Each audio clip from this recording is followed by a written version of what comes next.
ভারত মায়ের তথাকথিত সন্তানেরা শুক্রবার পূর্ব ত্রিপুরা লোকসভা আসনের সিপিএম প্রার্থী তথা সাংসদ জিতেন্দ্র চৌধুরীর উপর আক্রমণ চালায়।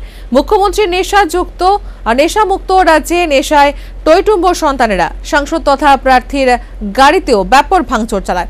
এদিন দুপুর নাগাদ তৈদু বাজার এলাকায় এই নির্বাচনী সন্ত্রাসের ঘটনাটি ঘটে। ঘটনায় গ্রেপ্তারের কোনো খবর নেই।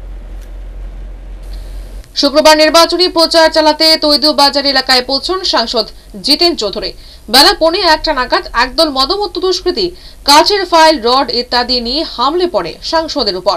ঘটনাস্থলে পুলিশ বাহিনীর উপস্থিতি ছিল যথেষ্ট, কিন্তু দুষ্কৃতীরা পুলিশকে ঠেলে এসেই হুজ্জুতি চালায়।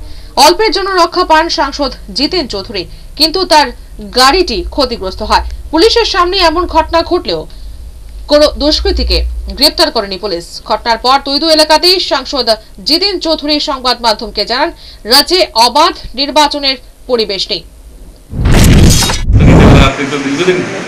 পুলিশ আজকে যে পরিমাণ পুলিশ ছিল, এই মানে মুষ্টিমেয় কয়েকজন দিয়ে প্রথম দুটা ছেলেকে একটু আটকালেই হতো। আমি লাঠিচার্জ করো বলছি না, এত পুলিশ ধরে রাখলেও এই 4-5টা পারত, কিন্তু পুলিশের মাঝখান দিয়েই চলে আসছে লাঠিসোঁটা দিয়ে, রড নিয়ে।